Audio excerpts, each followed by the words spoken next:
There's a mystery that sits in dusty archives and crumbling tablets, carved into temple walls and whispered through oral traditions spanning thousands of years. It's a mystery that professional historians don't like talking about at dinner parties because they can't explain it. And here it is, civilizations separated by oceans and millennia, cultures that never traded, never communicated, never even knew the other existed, all tell the same story. The world ended. Water rose, fire fell, darkness came, and only a handful of humans survived. The ancient Sumerians, writing on clay tablets in Mesopotamia over 4,000 years ago, described a great flood sent by the gods that destroyed humanity. Only Utnapishtim and his family survived on a massive boat. In Central America, the Mayans recorded multiple destructions of the world, including one by a great flood that turned humans into fish. Across the Pacific, Aboriginal Australians have dreamtime stories of a massive flood that reshaped the land and forced their ancestors to flee to the mountains. In China, the Great Flood of Gunyu is described as a world-covering deluge that took decades to control. And in Scandinavia, Norse mythology speaks of Ragnarok, when the seas will rise and consume the earth. Different continents, different languages, different gods, same story. Now, you might be thinking, okay, floods happen, people live near water, rivers overflow. Of course, ancient cultures would have flood stories. That's the rational explanation, the one that lets us sleep comfortably at night. But here's the problem. These aren't just stories about bad storms or rivers overflowing. They're stories about the entire world being destroyed, about humanity being reduced to a handful of survivors, about a catastrophe so severe it resets civilization itself. And the details, when you actually read the ancient texts, are disturbingly specific. The Sumerian account says the flood lasted 7 days and 7 nights. The biblical version in Genesis, which borrowed heavily from earlier Mesopotamian sources, says 40 days. The Greek account of Deucalion's flood says 9 days. Hindu texts describe a flood that lasted 1 solar year. Different numbers, sure, but all describing an extended catastrophe, not a single storm. Even more unsettling, many of these stories include warnings. Someone knew it was coming. In the Sumerian version, the god Enki warns Utnapishtim. In the biblical account, God warns Noah. In Greek mythology, Prometheus warns his son Deucalion. In Hindu tradition, the fish avatar of Vishnu warns Manu. Over and over, the same narrative structure: warning, preparation, survival, restart. So, what are we looking at here? 3 possibilities, and historians fight about this endlessly. First option, pure coincidence. Humans everywhere independently invented similar catastrophe myths, because that's just how human psychology works. We fear annihilation, so we create stories about it. Second option, these stories reflect common psychological archetypes, universal patterns in how humans process trauma and imagine disasters. Carl Jung would love this explanation. Third option, the one that makes academics nervous. These stories are memories, distorted, mythologized, passed down through hundreds of generations, but fundamentally rooted in something that actually happened. If you're listening to this in bed somewhere, do me a favor and drop a comment. Tell me where you are and what time it is. I read these, and there's something surreal about knowing people are falling asleep to ancient catastrophes in Tokyo at sunrise and London at midnight, all at once. Here's what we're going to do. We're going to follow this thread wherever it leads. We'll dig into the ancient texts themselves, not the sanitized versions you learned in school, but the original accounts with all their strange, specific, uncomfortable details. We'll look at geological evidence that's forcing scientists to reconsider what they thought they knew about Earth's recent history. We'll explore theories that mainstream academia won't touch with a 10-foot pole, and we'll ask the question that keeps researchers up at night. What if our ancestors weren't making this up? What if they were trying to warn us about something that could happen again? The Sumerians had a word for the time before the flood. They called it the antediluvian period, the time before the waters came, and according to their king lists, humans lived for thousands of years back then. Cities existed that we've never found. Knowledge existed that was lost when the waters rose. So let's start with the flood itself, the one that shows up everywhere. Because once you see the patterns, you can't unsee them. Every schoolchild knows the story of Noah. An old man builds an impossible boat because God tells him the world is about to end. Animals march aboard 2 by 2. Rain falls for 40 days and 40 nights. The entire world floods. Everything dies except what's on the ark. When the waters recede, humanity gets a second chance. It's a nice story. Religious people take it as divine truth. Skeptics dismiss it as ancient mythology. But here's what both groups tend to overlook. The Noah story isn't unique. It isn't even original. It's just the most famous version of a story that appears in virtually every ancient culture on Earth. And when you start examining these accounts side by side, you realize something deeply unsettling. They're not just similar. They're often identical in ways that coincidence simply cannot explain. Let's start with the Epic of Gilgamesh. This Mesopotamian text predates the Bible by over 1,000 years, maybe more. The oldest fragments we've found date to around 2100 BCE, but the story itself is probably even older, passed down orally for generations before anyone thought to write it down. And right there in the middle of this ancient epic you find the flood story. But it's not called Noah, it's called Utnapishtim. The similarities are impossible to ignore, a divine warning that humanity will be destroyed by flooding.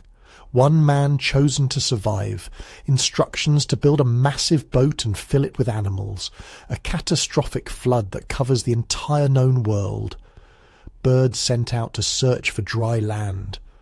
The boat coming to rest on a mountain when the waters recede. An offering of thanksgiving to the gods. Even the number of days has parallels.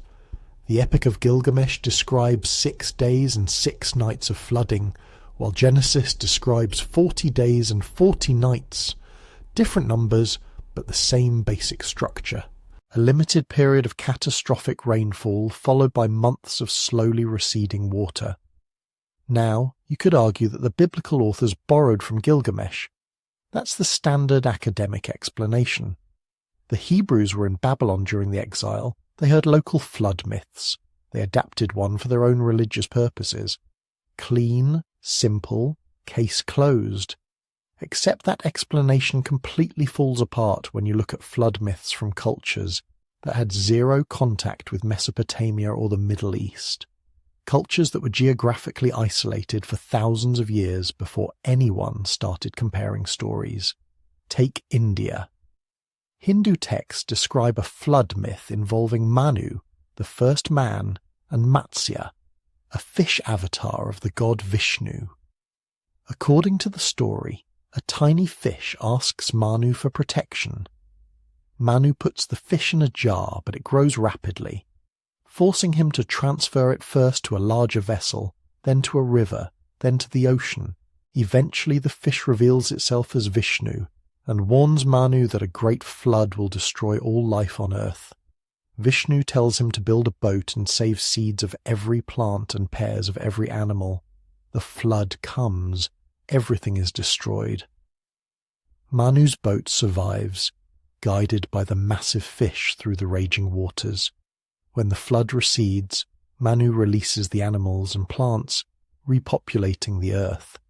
Different gods, different details, but the core structure is identical.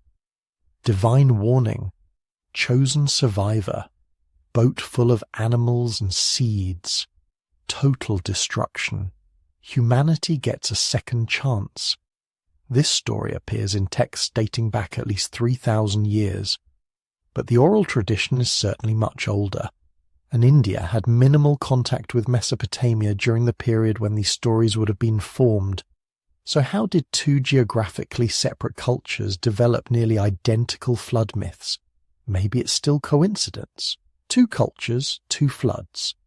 But then you look at ancient Greece, the story of Deucalion and Pyrrha.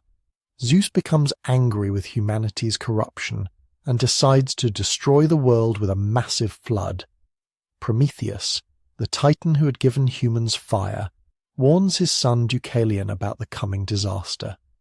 Deucalion builds a chest, essentially a boat, and takes shelter inside with his wife Pyrrha. The flood comes, everything drowns. After 9 days and nights, the waters recede. The chest comes to rest on Mount Parnassus. Deucalion and Pyrrha emerge as the only survivors. They repopulate the earth by throwing stones over their shoulders, which transform into people. Again, the core elements are identical. Divine anger, warning to one good man, boat or protective vessel. Total destruction by flood. A specific mountain where the survivors come to rest. Repopulation of the earth. The Greeks had their own unique spin on the ending, but the fundamental story structure is the same as Mesopotamia and India. 3 ancient civilizations, 3 flood myths, all featuring suspiciously similar details. But let's go further east. Ancient China has multiple flood myths, but the most prominent involves a hero named Gun and his son Yu the Great. The story describes a catastrophic flood that covered the earth during the reign of Emperor Yao. The waters were so vast and destructive that they threatened to wipe out all of humanity. Gun attempted to stop the flooding by building dams and barriers, but failed. His son Yu took a different approach, dredging channels and creating waterways to drain the floodwaters. After 13 years of work, Yu finally succeeded in making the land habitable again. Humanity survived, but just barely. This version focuses more on the engineering response than the boat, but the core is still there. Worldwide flooding, near extinction of humanity, a chosen hero who saves civilization. And the Chinese flood myths describe this as a global event, not a local disaster. The waters covered mountains. They threatened all human life. The time scale alone, 13 years of flooding, suggests a catastrophe of unimaginable scope. Now you might argue that these are all agrarian civilizations living near major rivers. Mesopotamia had the Tigris and Euphrates. India had the Indus and Ganges. Greece had regular flooding in its valleys. China had the Yellow River, which flooded catastrophically many times throughout history. So maybe these cultures all experienced devastating local floods and mythologized them into world-ending events. That's a reasonable hypothesis, until you look at cultures that lived nowhere near major rivers, cultures that inhabited coastlines, mountains, and islands, and you find the exact same stories. Aboriginal Australians have flood myths that are particularly remarkable because they appear to preserve actual geological history. Multiple Aboriginal groups across different parts of Australia tell stories of a time when the sea levels were much lower, when you could walk to places that are now islands, when the coastline looked completely different than it does today. Then the waters rose, not gradually but catastrophically in some accounts. Entire landscapes were drowned. People fled to higher ground. Many died. The survivors passed down stories of the world that existed before the flood. What makes these stories extraordinary is that modern geology confirms them. At the end of the last ice age, roughly 12,000 years ago, sea levels rose by over 400 feet as massive ice sheets melted. This wasn't a gradual process that humans would barely notice. Archaeological evidence suggests periods of rapid sea level rise, sometimes several meters per century. For coastal populations, this would have been catastrophic. Entire territories drowned within a few generations. Places where people had lived for thousands of years simply vanished beneath the waves. Some Aboriginal flood stories have been dated through geographical analysis. They describe specific landmarks that were last above water 10,000 years ago or more. This means these oral traditions have been maintained for at least 10 millennia, possibly longer. That's older than any written civilization, older than the pyramids, older than Mesopotamia. These are memories from the deep past, preserved with remarkable accuracy through hundreds of generations. And Aboriginal Australians aren't unique in this. Pacific Islander cultures throughout Polynesia and Melanesia have flood stories. Many describe a time when islands were larger or connected, then the seas rose and separated them. Some stories describe specific channels between islands that geological surveys confirm were above water during the Ice Age. These aren't vague myths. They're geographical records preserved in oral tradition. Native American cultures across both continents have flood stories. The Ojibwe people tell of a great flood survived only by a man who floated on a log with various animals. The Aztecs believed they were living in the fifth sun, the fifth iteration of the world, and that the previous world had been destroyed by flooding. Mayan texts describe multiple cycles of creation and destruction, with flooding as a recurring theme. South American cultures from the Andes to the Amazon have their own versions, often featuring a survivor who repopulates the earth with the help of divine beings. Africa, beyond Egypt, has flood traditions among numerous cultures. The Yoruba people of West Africa tell of a flood sent by the supreme deity. The Maasai have flood stories. The San people of southern Africa have them. Even in Europe, beyond the classical Greek myths, Celtic and Norse traditions include catastrophic flooding among their tales of destruction and renewal. Now here's where it gets statistically interesting. When you map all these flood myths, you're looking at hundreds of independent cultures spread across 6 continents. Many of these cultures had zero contact with each other until modern times. The Aboriginal Australians were isolated for at least 40,000 years. Many Native American groups had no contact with Old World civilizations until European colonization. Pacific Islanders developed their cultures independently, yet somehow they all remembered the same basic story. A great flood, near total destruction, a handful of survivors, humanity given another chance. The probability of this being pure coincidence is effectively zero. Either these cultures all experienced devastating floods independently and all decided to mythologize them in nearly identical ways, or they're all remembering the same event. One catastrophic episode of flooding so severe, so traumatic, that every surviving culture preserved the memory and passed it down for thousands of years. The mainstream explanation is that these are all memories of local floods, exaggerated over time and transformed into universal myths. But that explanation requires you to believe that hundreds of independent cultures, isolated from each other by oceans and continents, all experienced similar local disasters and all chose to describe them in suspiciously similar ways. Chosen survivors, divine warnings, boats or rafts loaded with animals, waters covering mountains, humanity nearly wiped out, specific numbers of days, landing on high peaks, repopulation. These aren't general themes. These are specific plot points appearing again and again in cultures that supposedly never communicated. The other explanation is simpler but more unsettling. Something happened. Something real. Something catastrophic. Something that involved water on a scale we can barely imagine today. And the survivors, scattered across the world, isolated from each other, all told their children the same story. The world drowned. Almost everyone died. We barely survived, and we must never forget. The flood stories are dramatic enough. Civilizations drowned, humanity nearly wiped out, survivors clinging to mountaintops and boats.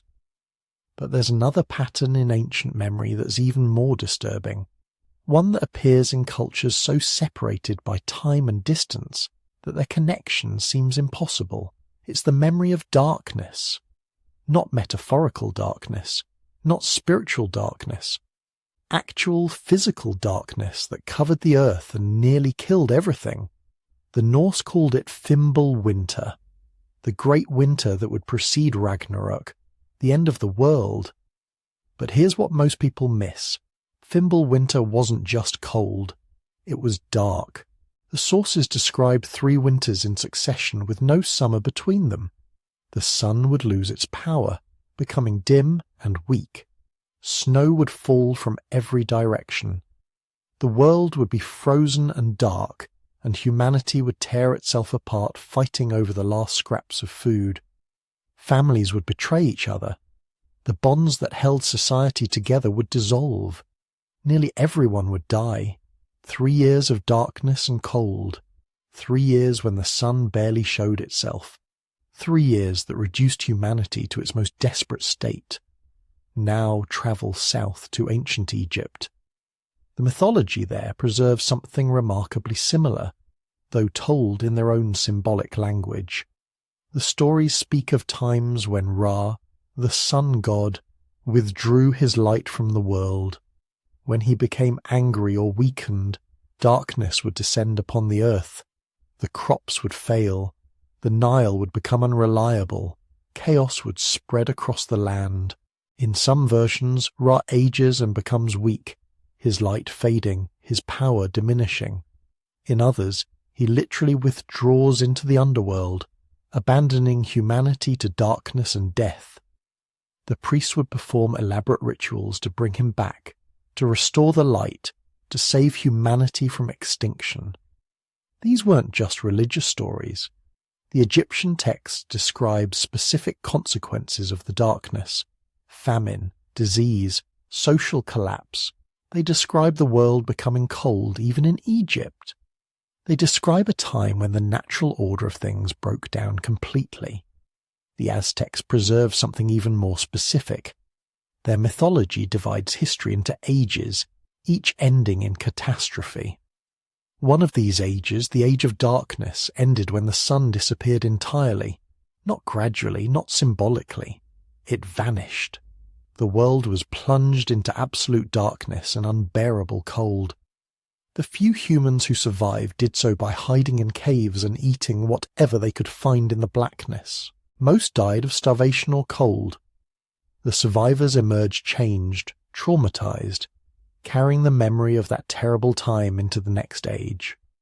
The Aztec texts specify that this darkness lasted for years, that when the sun finally returned, it was weak at first, barely providing warmth, that it took time for the world to recover, for plants to grow again, for animals to return, for life to become sustainable once more. Move north to Finland. The Kalevala, their national epic, preserves remarkably similar memories. The story tells of a time when the sun and moon were stolen from the sky. Not metaphorically stolen, actually removed, hidden away in a cave or deep in the earth. The world descended into darkness and cold. Heroes had to embark on desperate quests to recover the sources of light. Without the sun, nothing could grow. Lakes froze solid. Animals disappeared or died. Humanity faced extinction in the endless night. The stories emphasize the cold, the darkness, the desperation of people trying to survive when the fundamental source of life had been taken away. In China, ancient texts describe a time when the sky itself cracked, when the pillars that held up the heavens collapsed. Darkness fell across the earth. Fire rained down in some places while others froze. The cosmic order that maintained the world fell into chaos. The goddess Nuwa had to repair the sky, literally patching the cracks to restore light and order.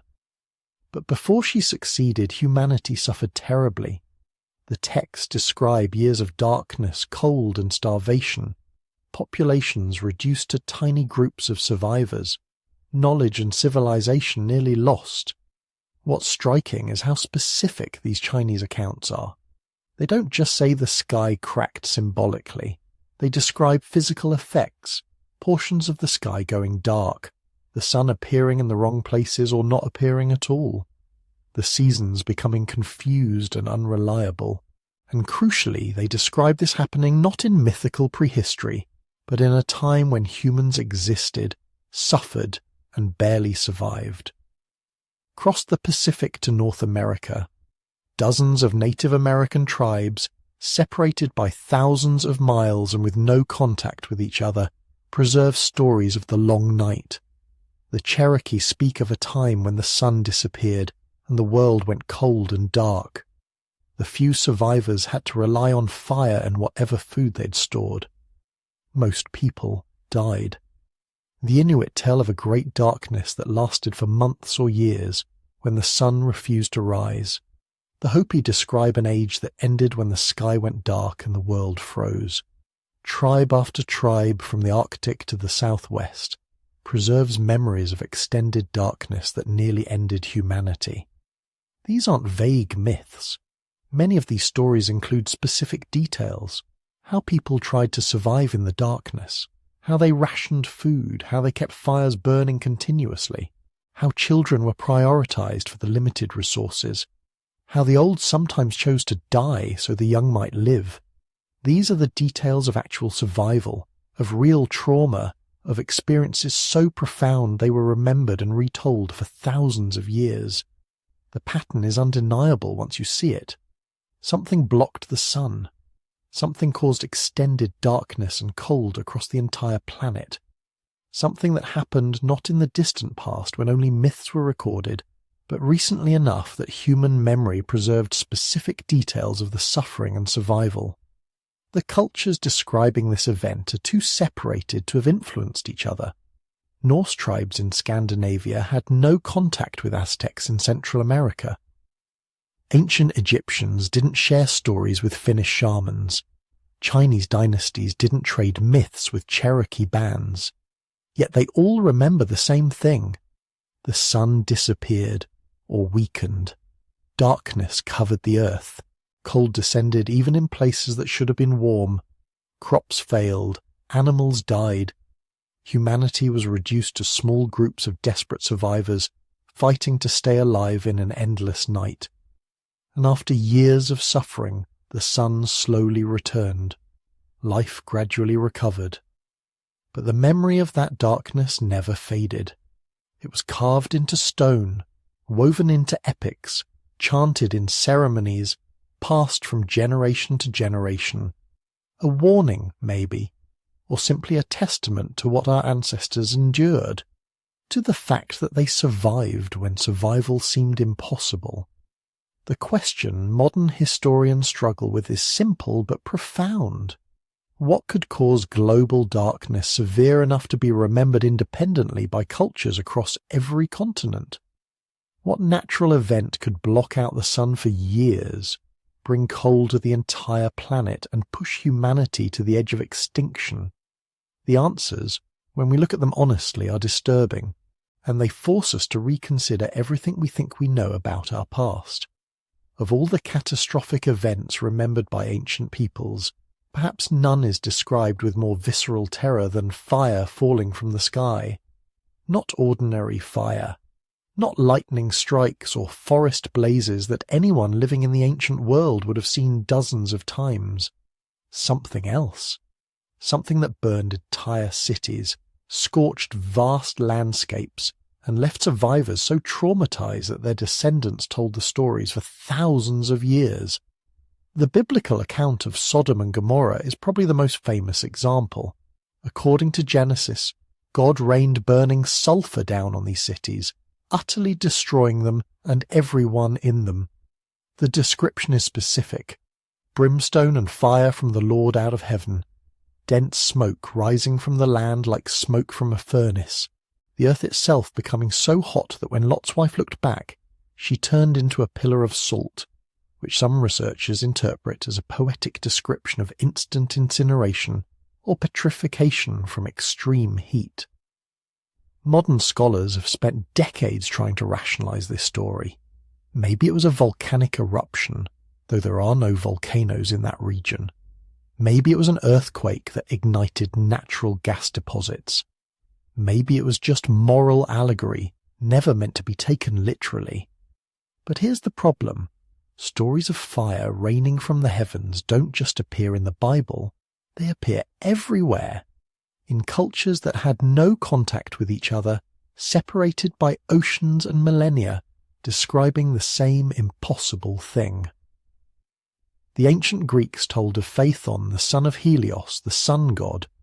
Young and reckless, Phaethon convinced his father to let him drive the solar chariot across the sky for a single day. But the horses were too powerful, the chariot too difficult to control. Phaethon lost his grip on the reins, and the sun plunged toward earth, scorching everything beneath it. Rivers dried up, forests burst into flames, entire populations were burned alive, the earth itself cracked open from the heat. Finally, Zeus had to strike Phaethon down with a thunderbolt to stop the destruction. But by then, vast regions of the world had been reduced to ash and desert. Greek myths are often dismissed as pure fantasy, creative explanations for natural phenomena that ancient people didn't understand. But the Phaethon story is oddly specific. It describes not just heat, but a moving source of heat sweeping across the landscape. It describes global devastation, not just a local disaster. And it describes the sky itself becoming dangerous, something that had never happened before and has never happened since in human memory. Move east to ancient Persia, and you find the Zoroastrian text describing something remarkably similar. The Bunda-Hishen, one of the most important Zoroastrian scriptures, tells of a cosmic fire that will one day cleanse the world. But more interesting are the references to a fire that already happened in the distant past. A conflagration that fell from the heavens and purified the earth through destruction. The texts describe molten metal flowing over the world, burning away impurity, rivers of fire covering the land, mountains melting, the righteous somehow surviving while the wicked are consumed. These aren't vague metaphors, they're detailed accounts of a specific type of catastrophe. Fire from above, not from below, heat so intense it melted rock, destruction so widespread it seemed to engulf the entire world. Australian Aboriginal peoples, isolated from European, Asian and Middle Eastern cultures for at least 50,000 years, have their own versions. The young people of northern Australia tell of a time when fire fell from the stars, burning the land and forcing their ancestors to hide in caves and underwater. The Kamilaroi people describe celestial serpents that dropped burning coals onto the earth, setting the forests ablaze and boiling the rivers. These aren't recent stories influenced by contact with Western cultures. They're ancient, embedded in song cycles that date back thousands of years. Cross the Pacific to Mesoamerica, and the pattern continues. The Aztec believed the world had been created and destroyed 4 times before the current age. The 4th age, they said, ended in rain of fire. Not metaphorical fire, actual flames falling from the sky like rain, consuming everything. The few survivors hid in caves and emerged to find a world transformed, blackened and empty. The Aztec calendar stone, that massive carved disc that tourists photograph in Mexico City, includes symbols representing this age of fire, depicting flames falling from above while humans flee in terror below. The Maya told similar stories. In the Popol Vuh, their sacred text, they describe an age ending when a great rain of resin fell from the sky, destroying the wooden people who inhabited the earth at that time. Resin that burned, that stuck to skin and couldn't be removed. That fell in such quantities it covered the entire world. Modern translators struggle with these passages because they seem to describe something like napalm, a burning sticky substance that falls from above, which shouldn't be possible in a pre-industrial world. Travel to India and the ancient texts become even more disturbing. The Mahabharata, that vast epic of war and gods, includes passages describing weapons of the gods that rain fire from the heavens. The Brahmastra, a divine weapon so terrible it could destroy entire armies, is described as creating a pillar of fire and smoke reaching up to the heavens. Trees burst into flames, rivers boiled, warriors and their horses were burned to ashes where they stood. The ground itself became scorched and barren for years afterward. Some researchers have noted the descriptions sound remarkably like nuclear weapons. Heat that burns through armor, light brighter than the sun, delayed deaths among survivors, contaminated ground where nothing will grow. It's uncomfortable reading because it feels too specific, too detailed to be pure imagination. Yet these texts were written thousands of years before humanity split the atom. So what actually happened? What could cause cultures separated by thousands of miles and thousands of years to remember the same specific catastrophe?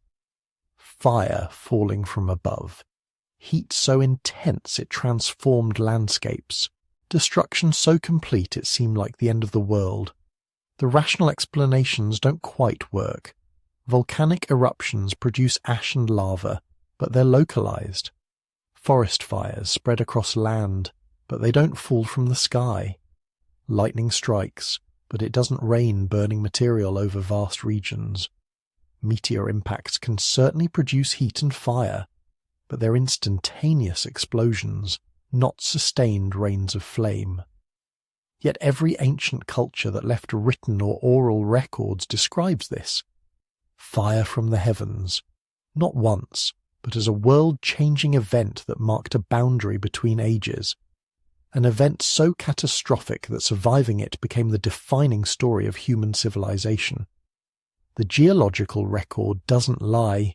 It can't. Rock layers, sediment deposits, isotope ratios, they're the Earth's memory, written in a language that existed long before humans learned to speak. And for the past several decades, that record has been telling us something that makes a lot of scientists very uncomfortable. Something catastrophic happened approximately 12,800 years ago. Something that fits almost perfectly with the timeline of those ancient flood stories we've been discussing. For most of the 20th century, geology was dominated by a principle called uniformitarianism. The idea that geological processes happen slowly, gradually, over immense spans of time. Mountains rise millimetre by millimetre. Canyons form grain by grain. Everything changes, but it changes so slowly that you'd never notice in a human lifetime. This wasn't just scientific theory, it was almost religious doctrine. Suggest that catastrophes could reshape the earth quickly, and you'd be laughed out of the academic establishment. Catastrophism was considered outdated, unscientific, the realm of religious fundamentalists and fringe theorists. But the evidence doesn't care about academic politics. And the evidence has been mounting for decades that something absolutely catastrophic happened at the end of the last ice age. The period is called the Younger Dryas, named after an Arctic wildflower that suddenly appears in the geological record across Europe. And it represents one of the most dramatic climate reversals in Earth's recent history. For context, the planet had been warming for thousands of years. The Great Ice Age glaciers were retreating, sea levels were rising, the climate was becoming more hospitable. Human populations were expanding, developing agriculture, building the first permanent settlements. Then, 12,800 years ago, everything went wrong. Temperatures plummeted, not gradually over centuries, but dramatically within decades, maybe even years.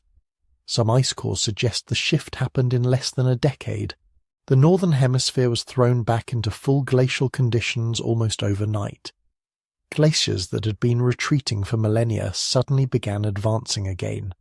Forests died, megafauna populations collapsed, and humanity, which had been thriving, was thrown into a survival crisis that would last 1,200 years. This isn't speculation. The evidence appears in ice cores from Greenland, in sediment layers across North America and Europe, in pollen records that show the sudden disappearance of temperate plant species and their replacement with cold-adapted tundra vegetation. The Younger Dryas was real, it was sudden, and it was catastrophic. But what caused it? For years, the mainstream explanation was that melting glaciers dumped massive amounts of fresh water into the North Atlantic, disrupting ocean currents and triggering the cooling event. It's a reasonable hypothesis. Ocean currents do regulate global climate. Disrupt them, and you could trigger rapid cooling. But there's a problem. That hypothesis doesn't explain everything we're finding in the geological record. It doesn't explain the layer of microscopic diamonds that appears at the Younger Dryas boundary in sediment cores across multiple continents. It doesn't explain the shocked quartz, the platinum anomalies, the magnetic microspherules. It doesn't explain the widespread evidence of massive wildfires occurring simultaneously across vast regions. These are the fingerprints of something else entirely. These are the signatures of cosmic impact. In the early 2000s, a group of scientists proposed something radical, the Younger Dryas impact hypothesis. They suggested that approximately 12,800 years ago the Earth was struck by fragments of a disintegrating comet. Not a single impact, but multiple airbursts and impacts across the Northern Hemisphere. The evidence they presented was compelling. Nanodiamonds, microscopic diamond particles that only form under extreme pressure and temperature conditions, show up in sediment layers dated to exactly the Younger Dryas boundary. These aren't rare, isolated findings. They appear in sediment cores from dozens of sites across North America, Europe, and Asia. Shocked quartz, another indicator of extreme impact events, appears in the same layers. So does a thin layer of carbon-rich material consistent with massive wildfires. So do platinum anomalies similar to those found at the impact layer that killed the dinosaurs. The pattern is consistent with what you'd expect if multiple comet fragments exploded over the northern ice sheets and continental land masses. The impacts would have instantly vaporized sections of the ice sheet, sending unimaginable quantities of water vapor and melted ice into the atmosphere. They would have ignited continental-scale wildfires as superheated debris rained down across vast regions. They would have injected massive amounts of dust and aerosols into the stratosphere, blocking sunlight and triggering rapid global cooling. And they would have caused something else, flooding, catastrophic, biblical-scale flooding. Because those ice sheets weren't just melting gradually. They were being destroyed explosively. Consider the Missoula floods. These are geological fact, not theory. At the end of the last ice age, an ice dam in what's now Montana failed repeatedly, releasing a lake the size of Lake Ontario in a matter of days. Each flood sent water cascading across the Pacific Northwest with such force that it scoured the landscape down to bedrock. Boulders the size of houses were carried hundreds of miles. Valleys were carved in hours that would normally take millennia to form. The floodwaters were moving at 65 miles per hour in some places, carrying more than 10 times the flow of all current rivers on Earth combined. And that was just one ice dam, failing multiple times over several thousand years. Now imagine similar events happening simultaneously across the northern ice sheets, triggered by cosmic impacts. Imagine ice dams the size of mountain ranges failing all at once. The amount of water released would have been almost incomprehensible. Sea levels didn't just rise gradually at the end of the Ice Age, they rose catastrophically in pulses. The geological evidence shows that global sea levels rose approximately 400 feet between the peak of the Ice Age and the beginning of the current warm period. But that rise wasn't steady. There were periods of rapid increase, episodes where sea levels jumped dozens of feet in just a few decades. One of these pulses coincides almost exactly with the Younger Dryas boundary. If there were coastal civilizations, settlements built along the Ice Age shorelines when sea levels were 400 feet lower than today, they would have been completely inundated. Not slowly, over generations, but potentially within a single human lifetime. Every coastal city, every port, every lowland settlement would have been drowned. Only those people living in highland areas would have survived to tell the tale, and they would have described it exactly as the ancient texts describe. Waters rising to cover the mountains, the world drowning, humanity nearly wiped out. For years, the Younger Dryas impact hypothesis was dismissed by mainstream science. Too catastrophic, too dramatic, too much like those outdated ideas about sudden changes. But the evidence keeps mounting. More impact markers are found. More sites show the same pattern. More scientists are quietly reconsidering whether maybe, just maybe, catastrophism deserves another look. Because here's the uncomfortable truth. The Earth has been hit by cosmic debris before, and it will be hit again. The only question is when and how big.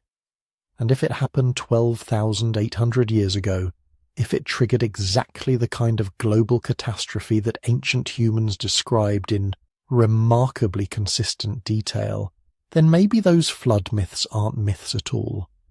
Maybe they're memories, traumatic, persistent memories of the worst disaster humanity has ever faced. Memories important enough that every surviving culture made absolutely certain they would never be forgotten. So now we arrive at one of the most controversial ideas in modern archaeology. The claim that before all these floods, fires and falling skies, there was something else, a civilization, advanced, global, and almost completely erased. No one has pushed this idea into popular conversation harder than writer Graham Hancock. His hypothesis is simple, but explosive. He suggests that during the last ice age, long before Sumer, Egypt, or the Maya, there may have been a sophisticated culture living along the now drowned coastlines of the world. A civilization that understood the stars, built with stone on a monumental scale, maybe even mapped the globe. And when the world-ending event hit at the end of the Ice Age, this civilization was destroyed, leaving behind only scattered survivors and fragmentary memories. Mainstream archaeologists don't accept this. They argue that we see no clear evidence of cities, writing systems, large-scale agriculture, or the kind of infrastructure you'd expect from an advanced civilization. From their perspective, Hancock is connecting dots that aren't really connected, seeing patterns where there are only coincidences. But the debate doesn't go away because a handful of discoveries sit there like loose threads begging to be pulled. Göbekli Tepe is one of those threads. On a windswept hill in southeastern Turkey, under layers of soil that hid it for thousands of years, stands a site that shouldn't exist, at least not when it does. Radiocarbon dates place the earliest levels of Göbekli Tepe at around 11,500 to 12,000 years ago. That's before pottery, before domesticated grains in that region, before the first cities. According to the standard timeline, humans then were still supposed to be simple hunter-gatherers, living in small bands, following herds, and making relatively modest stone tools. And yet at Göbekli Tepe, you find massive T-shaped stone pillars, some weighing up to 20 or more tons, carefully quarried, transported, and set upright in circular enclosures.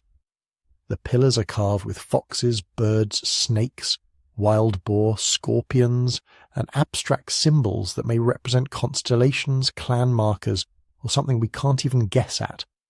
The planning alone would have required complex organization, quarry workers, stone carvers, laborers, maybe architects or ritual specialists. This site seems to have been deliberately buried after centuries of use, almost like a conscious attempt to hide or preserve it. This is what unsettles archaeologists. For decades, the story went like this. First agriculture, then surplus, then specialization, then temples and monumental architecture. But Göbekli Tepe flips the script. It looks like people built the temple first, then settled down. Religion or ritual may have come before farming, not after. For Hancock and others, this is a smoking gun. They argue that Göbekli Tepe might not be the beginning, but the echo of something older, a project built by survivors of a lost culture, trying to rekindle what they once had. Then there's the Sphinx. On the Giza Plateau, in front of the Great Pyramid, the Sphinx lies partly carved from the bedrock, partly built from blocks. Officially, it dates to around 4,500 years ago, to the reign of Pharaoh Khafre. But in the early 1990s, a handful of researchers argued that the weathering patterns on the Sphinx and its enclosure don't match the dry, wind-driven erosion you'd expect from the last few thousand years of desert climate. Instead, they claim the Sphinx shows signs of heavy rainfall erosion, rounded grooves, vertical channels, patterns that suggest long periods of intense precipitation. The problem is, Egypt hasn't had that kind of sustained heavy rainfall since the end of the last ice age, roughly 10,000 to 12,000 years ago. If that interpretation is correct, and this is a big if, it implies that the core of the Sphinx might be far older than the pyramids around it. Maybe the body was carved in a wetter, earlier epoch, and the head recarved later into its current pharaonic form. Mainstream geologists and Egyptologists dispute this. They argue that wind, salt crystallization, and localized runoff can mimic the patterns described as rain erosion. To them, the Sphinx fits comfortably in the Old Kingdom, but the controversy refuses to die, because it touches the same question as Göbekli Tepe. Did someone somewhere know how to work stone on a monumental scale long before our textbooks say they did? If the coastlines really did drown at the end of the last ice age, then much of that hypothetical civilization would now lie underwater. And in shallow seas all around the world, we find structures that stir the imagination. Off the coast of Yonaguni in Japan, divers discovered stepped terraces and flat platforms descending into the depths. Some features look uncannily like stairways, walls, and plazas. The rock breaks in straight geometric lines, forming right angles and pillars. Are these the remains of an artificial complex submerged around the time sea levels rose? Or are they natural sandstone formations shaped by tectonics and erosion, merely resembling buildings to our pattern-hungry brains? Marine geologists remain divided. Many lean toward a natural explanation, pointing to similar formations on land that no one claims are man-made. Others insist certain cuts and alignments look too deliberate to be coincidence. Off the coast of India, in the Gulf of Kambat, sonar surveys have revealed what appear to be rectilinear patterns on the seafloor, and divers have recovered artifacts from the area. Some researchers argue these might be traces of ancient urban layouts, flooded as seas rose at the end of the Ice Age. Critics respond that the dating of artifacts and sediments is uncertain, and that rivers can scatter objects far from their original context. Once again, the evidence hovers in a grey zone between tantalizing and inconclusive. In the Mediterranean, near places like Pavlopetri in Greece and Atlit Yam off Israel, we do find genuine submerged settlements, thousands of years old. We know for certain that rising seas swallowed coastal villages in the Neolithic and Bronze Age.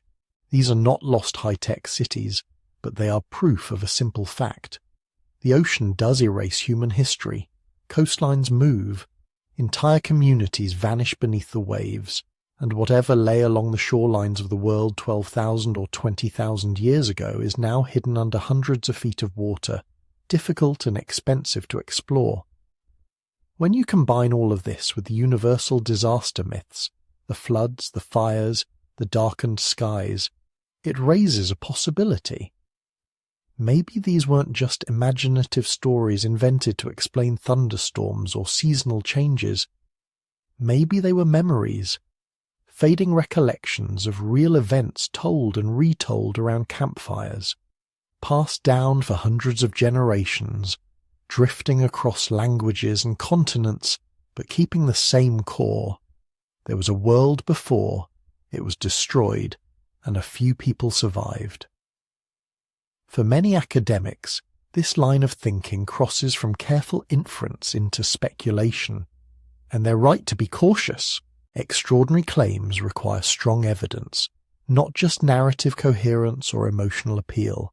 Archaeology is a slow science. It depends on fragments, careful dating, and replication of results. Researchers worry, with good reason, that dramatic stories about lost civilizations can overshadow the real, hard-won discoveries being made every year about known cultures. But there is also another side. The politics of archaeology are real.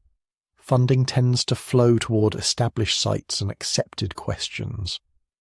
Radical hypotheses can be career risks. Young scholars quickly learn which ideas are safe to pursue and which ones will mark them as fringe. This doesn't mean there's a grand conspiracy to suppress the truth. It does mean that human factors, egos, reputations, institutional inertia, shape what gets studied and how new evidence is interpreted. So we're left in an interesting position. On the one hand, there is no clear, unambiguous proof of a single, global, high-tech civilization before the known ancient world.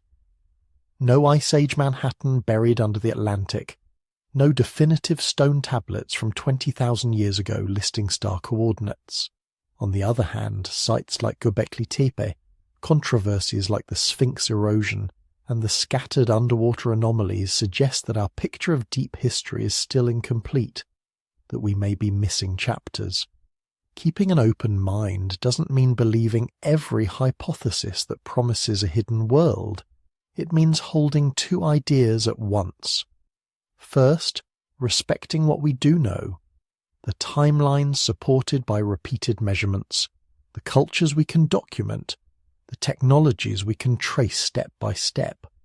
Second, acknowledging what we don't know, the lost coastlines, the unexplored seafloors, the still buried sites in regions we've barely surveyed.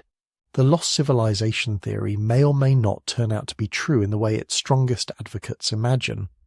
But as we keep digging, diving, and dating, we might find that reality is stranger and more layered than either side of the debate expects. And if the myths are even partly rooted in survivor memories, then somewhere out there, under silt, beneath waves, or hidden in forgotten valleys, the evidence of their world may still be waiting. For a moment, forget everything you think you know about dragons and serpents. Forget knights in armor, fantasy novels, movie monsters.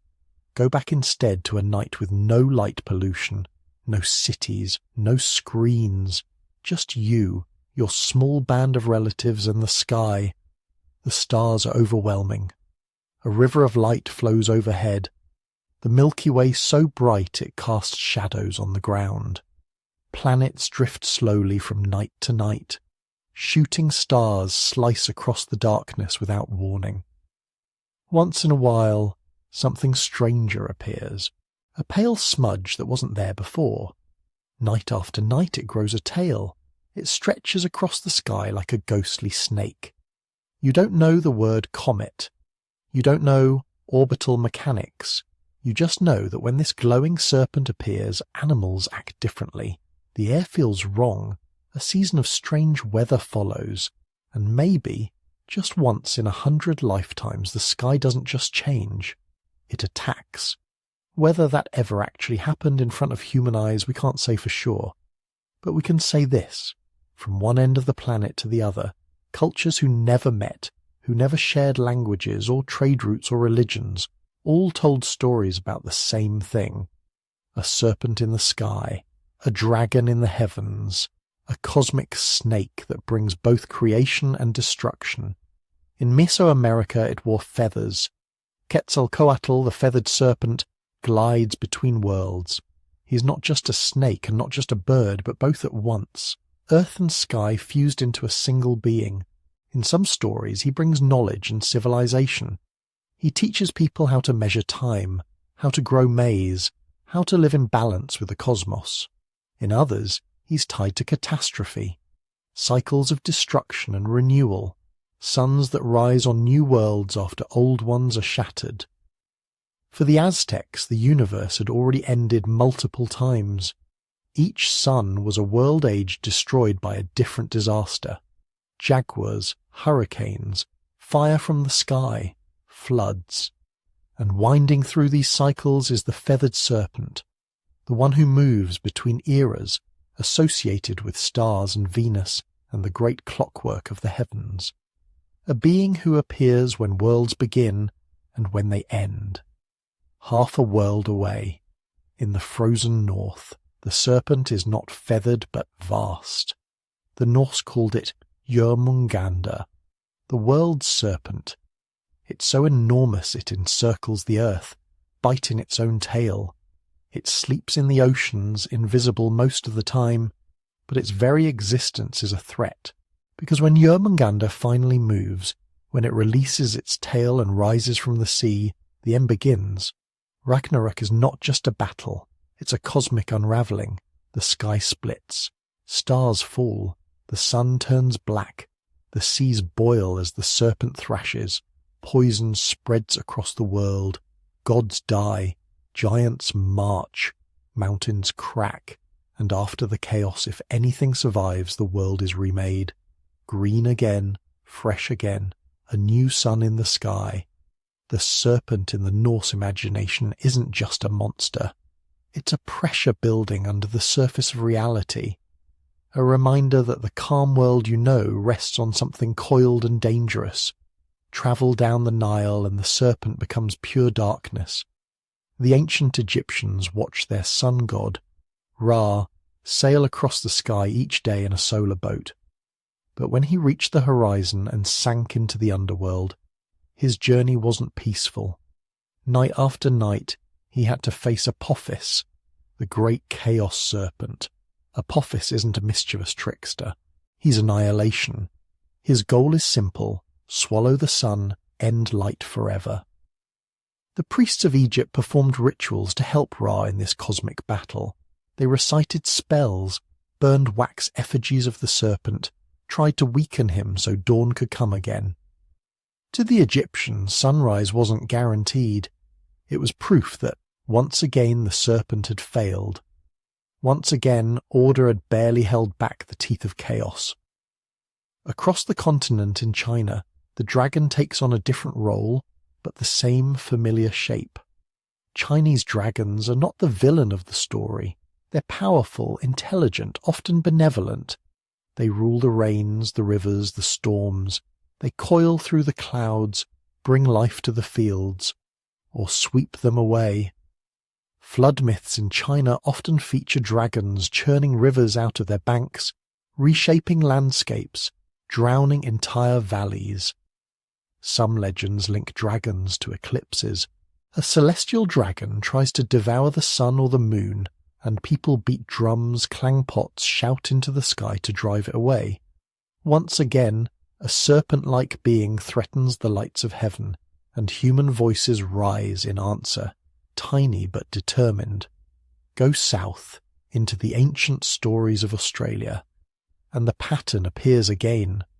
Aboriginal cultures across the continent tell of the rainbow serpent, a colossal being that moved across the land in the dreaming, carving out rivers, lakes, and mountains. Its body shaped the very geography. It created waterholes and made the land habitable. But the rainbow serpent isn't just a gentle creator. In many traditions, it punishes those who break sacred laws. It can unleash floods, swallow people, bring drought or deluge. Creation and destruction in one being. A serpent tied to water, to storms, to the cycles that make life possible, and can also wipe it away. In India, the serpent doesn't encircle the world, it holds it. Shisha, the cosmic serpent, lies beneath reality itself. The earth rests on his coils. In some tellings, he floats on the cosmic ocean, supporting the god Vishnu while the universe cycles through creation and dissolution. When Shisha shifts, entire worlds tremble. When he finally lets go, this version of existence ends.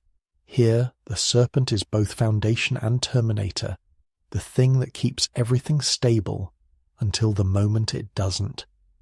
When you line these myths up side by side, Quetzalcoatl in the Mesoamerican sky, Jörmungandr in Norse seas, Apophis attacking the Egyptian sun, Chinese dragons ruling storms and eclipses, the rainbow serpent flooding Australia, Shesha coiled under the Hindu cosmos. It starts to feel like more than coincidence. Why serpents? Why dragons? Why endless, sinuous beings linked to the sky, the waters, the end of worlds? Some explanations are simple. Snakes are universal. Almost every environment on Earth has them. They're dangerous, mysterious, silent. They shed their skins and seem reborn. They move like living rivers. It makes sense that humans everywhere would see them as powerful symbols, connecting death and rebirth, danger and renewal. But there's another possibility, one that lives in that hazy space between science and speculation. Imagine a bright object appearing in the night, not a point of light like a star, but a glowing core with a tail that grows longer each evening. A tail that can span a quarter of the sky, half the sky, sometimes the whole dome of heaven. Pale, twisting, feathered at the edges like smoke or scales or wings. A comet. We know ancient people saw them. Chinese astronomers recorded broom stars for millennia.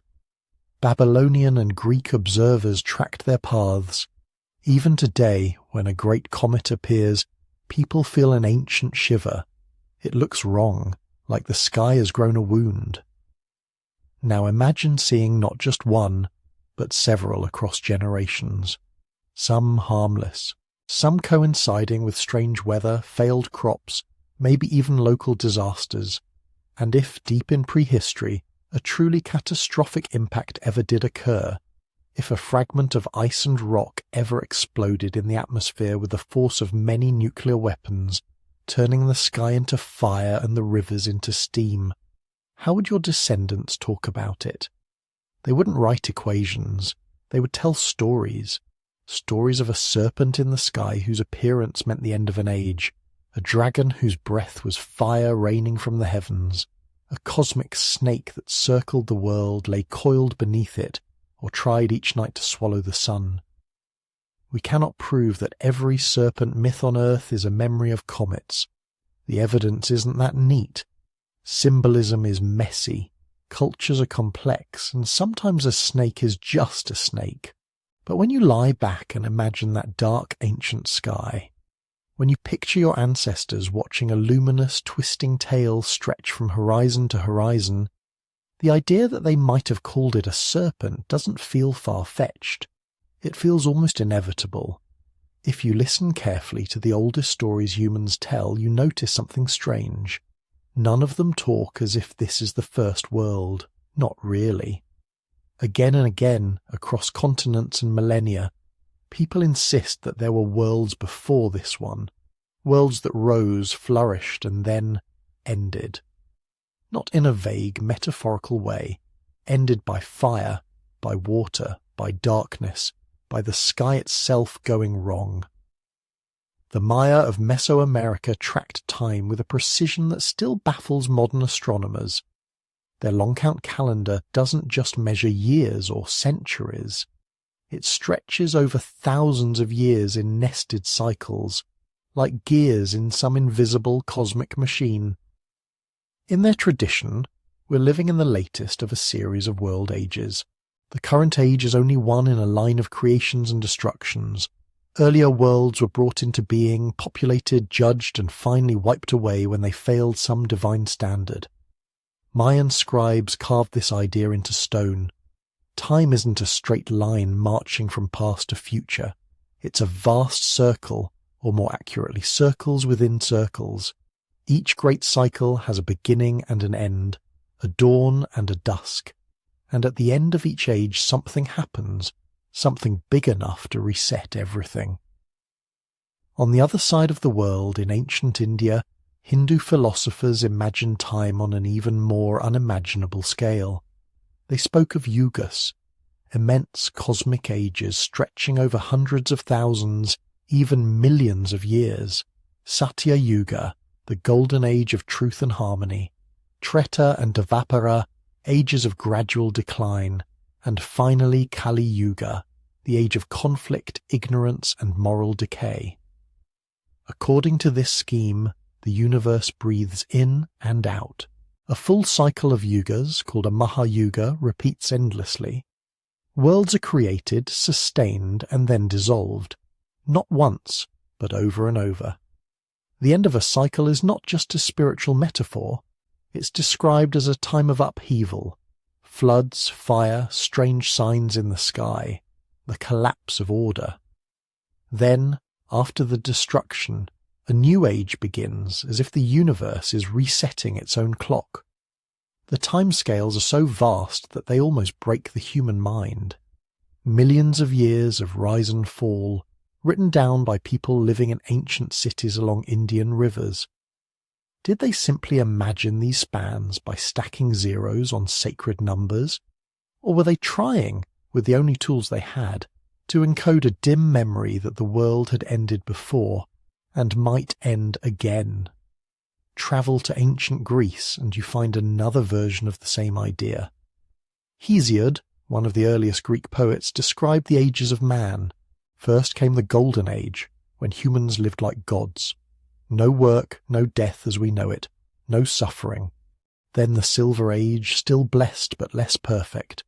Then the Bronze Age, harsh and warlike. Then the Age of Heroes, when semi-divine figures strode the earth. And finally the Iron Age, Hesiod's own time, an age of toil, injustice and decline. For the Greeks, history wasn't a single climb from primitive to advanced. It was a falling away from some lost perfection. And while their stories don't always describe full planetary wipeouts, the way the Maya or Hindus do, the pattern is strikingly similar. A sequence of qualitatively different worlds, each separated by some kind of boundary event. A flood sent by Zeus, a fire from heaven. In myth after myth, world orders do not fade gently.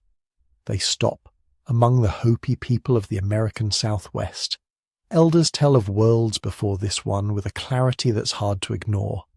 According to Hopi tradition, we are currently in the fourth world. The first world was destroyed by fire, the second by ice, the third by a great flood. Each time a small number of people were warned. Each time a remnant survived, climbing into safety, retreating underground, or being led to new land as the old world failed. For the Hopi, these aren't just campfire stories. They're part of a living prophetic tradition. The end of each world isn't random.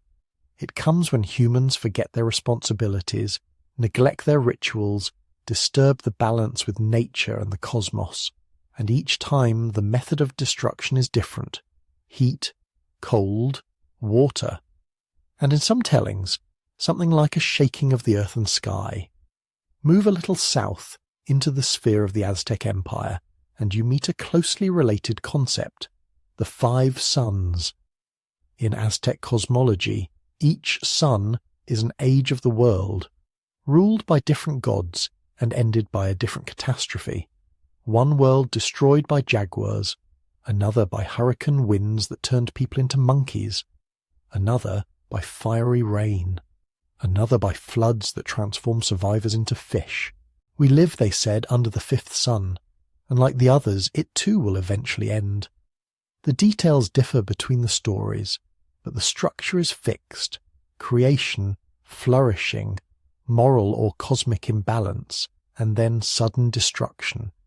Different continents, different languages, different pantheons of gods, but almost identically shaped timelines. The Maya talk of multiple creations. Hindus trace enormous cycles of yugas, each ending in dissolution. Greeks lament a fall from gold to iron.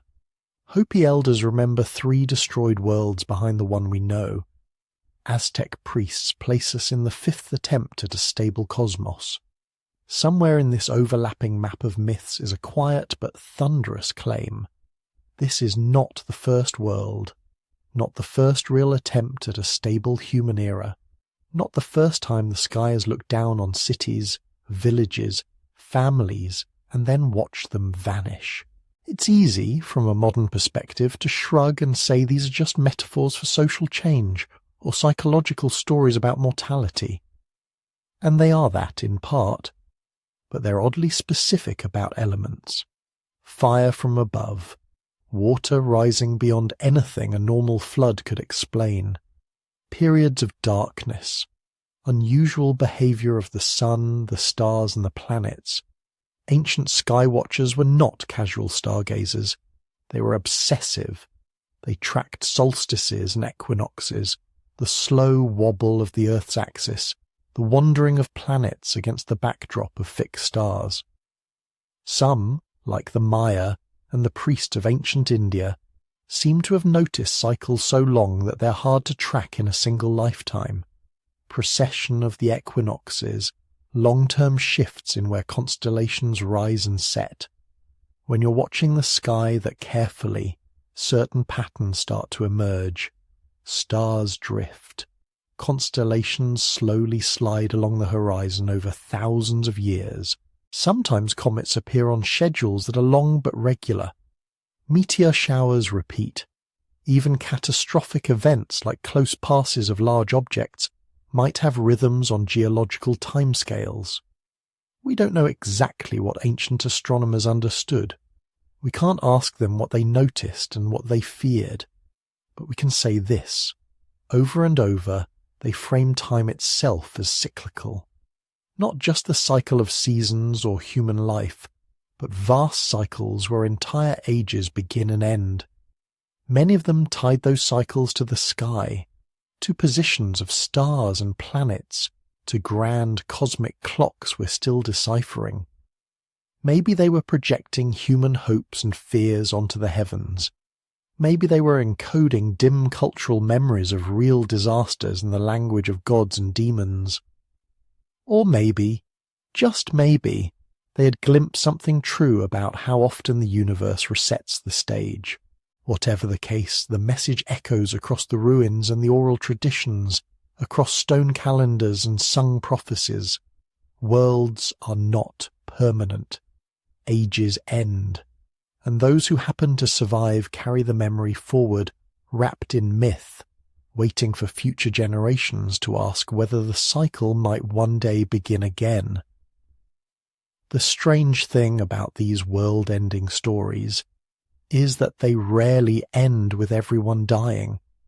They almost always end with a handful of people being spared for a reason. Not just the righteous or the lucky or the strong. Again and again the myths emphasize something else. They were the ones who knew. In Mesopotamia, Utnapishtim is warned of the flood, not because he's the best farmer or the greatest warrior, but because he has a special relationship with the God of wisdom.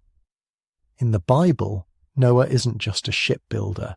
He walks with God, receives precise measurements, follows exact instructions. In Mesoamerica, survivors are often priests or sages who remember the count of days.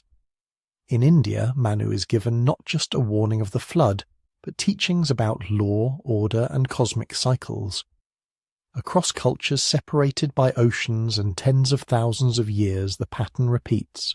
The people who survive the cataclysm are often custodians of knowledge, timekeepers, star watchers, ritual specialists, the ones who remember how the world works. If this was only one story, we could brush it off as coincidence. But when this same motif shows up on different continents, embedded in different religions, carried through different languages, it raises a question. Were ancient cultures trying to tell us that when the world nearly ended, the most valuable thing to save wasn't gold or animals or even tools? It was information. Think about what your bottleneck ancestors had already learned. Over unimaginable stretches of time, they had worked out how seasons shift, how animals migrate, how plants ripen, how the sky changes night by night. They didn't have telescopes or computers, but they had something just as powerful. They had patience. Generation after generation of people staring at the stars, tracing the patterns, noticing that some stars wander, some repeat their paths, Some vanish behind the sun and then return. They realize that the sky isn't random. It has a rhythm, a heartbeat. Now imagine that rhythm being interrupted by a catastrophe. A comet appears where nothing should be. A new light grows brighter every night. Or the familiar stars vanish behind smoke and dust. The moon glows a bloody red. The sun fails to rise properly for weeks. If you had been watching the heavens your entire life, if your parents and grandparents had taught you that the sky is the great clock of existence, how would that feel? It wouldn't just be terrifying. It would be a revelation. The sky can change, and if it can change once, it can change again. Many researchers think this is exactly why so many ancient myths are soaked in astronomy. The gods are planets. The monsters are comets and eclipses. The world tree is the axis of the sky. The serpent is the winding path of something bright and dangerous crossing the heavens. You see it in the stories, but you also see it carved into stone. Cultures that supposedly had no contact with each other built monuments that double as star machines. The pyramids at Giza aligning with Orion's belt. The megaliths at Nabta Playa lining up with solstices long before Stonehenge was built. The temples of Angkor rising in a pattern that echoes the constellation Draco. The Maya building observatories so precise they could predict eclipses centuries in advance. From a modern perspective, lining up a building with a star might seem like a neat aesthetic choice, but in a world that had already ended once, this could have been something else. A safety protocol. If the last catastrophe was linked to something in the sky, a rogue object, a particular alignment, a repeating cycle, then tracking the heavens becomes a survival strategy. You don't just build a house. You build a calendar in stone, a memory that can't be lost if your priests die, your libraries burn, your cities sink under mud and ash. This is where the figure of the priest, the shaman, the wisdom keeper takes on a different light.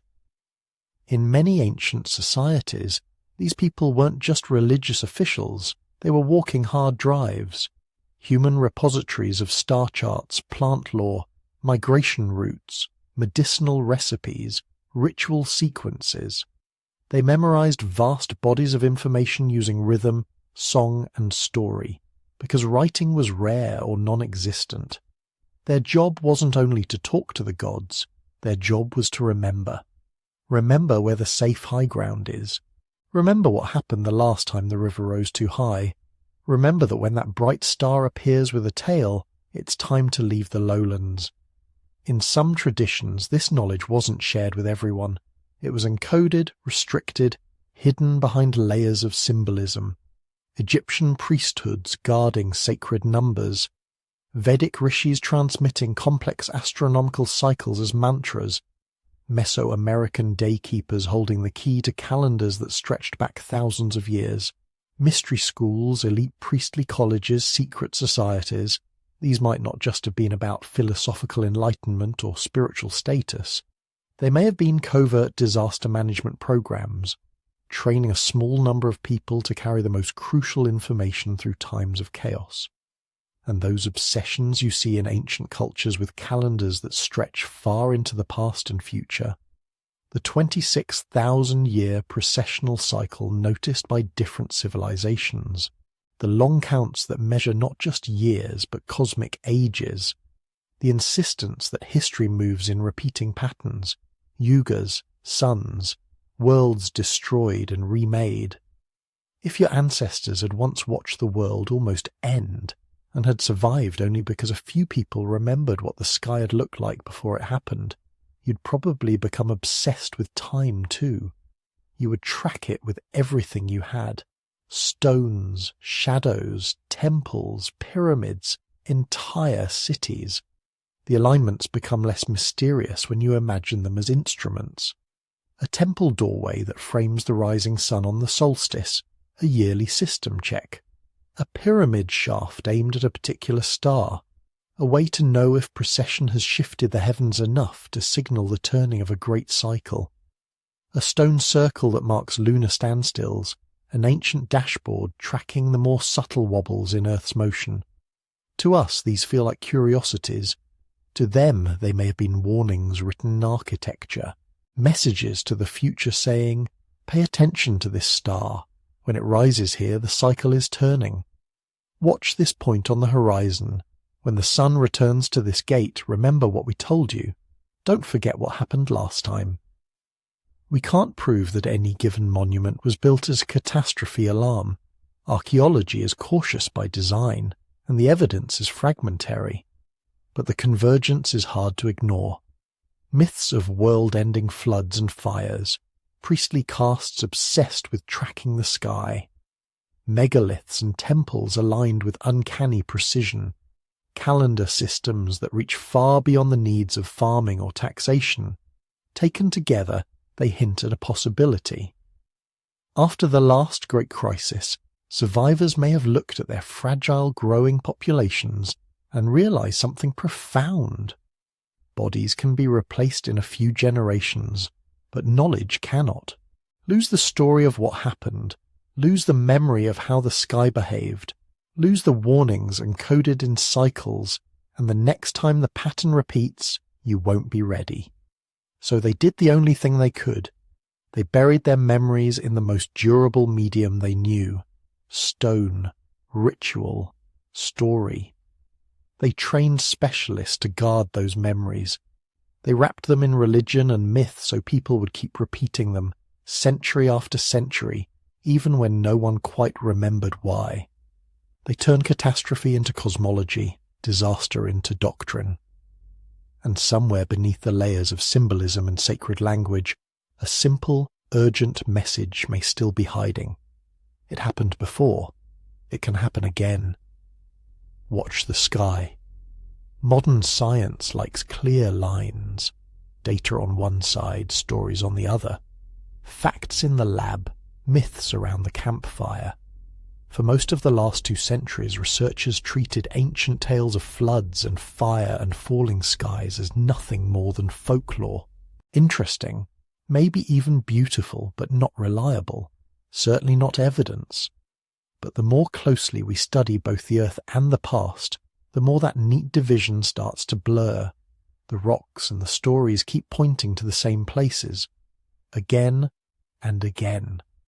This is where ancient memory meets modern science, and things get strange. Think about those bottleneck survivors, the people who learned that losing knowledge could be more deadly than losing food. They became obsessive about teaching. They repeated the same stories night after night because forgetting them meant dying. Over tens of thousands of years, this did something to human culture. It turned memory itself into a survival tool. For a long time, scholars assumed that oral traditions could only stay accurate for a few generations before being twisted beyond recognition. But newer research is challenging that idea. In some cases, oral traditions appear to preserve real events across not just centuries but 10 millennia or more. One of the clearest examples lives in Australia. Aboriginal cultures there maintain some of the oldest continuous traditions on Earth. For thousands of years, their ancestors watched the coastlines, fished the estuaries, camped near the rivers that met the sea. They also watched the sea itself rise. Modern sea level data tells us that between about 18,000 and 7,000 years ago, the oceans climbed more than 120 meters as the last ice age ended. Shorelines moved inland, sometimes by tens of kilometers. Whole coastal plains vanished beneath the waves. Aboriginal stories describe this in detail. In some traditions, elders recount how the sea came in, swallowing hunting grounds, drowning sacred sites, turning freshwater inlets into salty bays. In others, they mark where the shoreline used to be, pointing far out beyond the modern coast. Certain narratives even remember specific hills that became islands and river mouths that turned into deep channels. Geologists went to check. They mapped submerged landscapes, modelled glacial melt rates, reconstructed ancient coastlines. In multiple regions, the stories and the models lined up almost perfectly. The places that oral traditions identified as old land now lie underwater at depths that match sea levels from roughly 7,000 to 10,000 years ago. The implication is unsettlingly simple. In some cases, communities may have preserved accurate memories of real environmental changes for more than 300 generations, not as dry records, as sacred narrative. If that's possible for rising seas, what about other events? Floods, fires in the sky, sudden darkness. Could some of those myths be echoes of real catastrophes, filtered through ritual and symbol, but still anchored to something that actually happened? That question sits at the heart of one of the more controversial ideas in this space, the Tolman hypothesis. In the early 1990s, two Austrian geologists, Alexander and Edith Tolman, proposed that a large comet approached Earth in prehistoric times and broke into several pieces before impact. They suggested 7 main fragments, each slamming into different parts of the globe. According to their reconstruction, this could have triggered massive tsunamis, global fires, abrupt climate disruptions, exactly the kind of world-ending chaos that fills ancient stories. They went further. The Tolmans tried to line up these hypothetical impacts with myths from cultures around the world. The sky cracking open, stars falling, the sea rising, weeks of darkness, a rain of burning stones. In their view, many of those myths weren't pure invention. They were distorted yet persistent memories of a real cometary disaster. Most scientists thought they had gone too far. The geological evidence they presented was debatable. The proposed timing didn't fit cleanly with established climate records. Their attempt to match specific myths to specific impact sites felt forced. The hypothesis never gained mainstream acceptance, but it did something important. It forced researchers to look harder at two things: the physical signatures of cosmic impacts and the possibility that myth might preserve some memory of them. In the decades since, impact science has advanced dramatically. We've identified more craters, more microtectites, more layers of unusual materials that hint at past encounters with objects from space. At the same time, a different line of evidence was quietly emerging from an entirely separate field: plasma physics. High-energy plasma, electrified gas, behaves in strange ways in strong electric and magnetic fields. In laboratory experiments, when powerful electrical discharges are run through plasma, they create shapes, pinched filaments, hourglasses, spirals, stick figure forms with outstretched arms and heads flaring like suns. Those shapes looked oddly familiar. All over the world, from the American Southwest to Northern Europe, from the Sahara to Australia, ancient people carved and painted peculiar figures into rock. Radiant stick figures, spiky discs, twisting serpents across the sky, concentric circles with rays, ladders reaching upward. For a long time, archaeologists saw them as stylized humans, spirits, suns, or ritual symbols, and they probably were.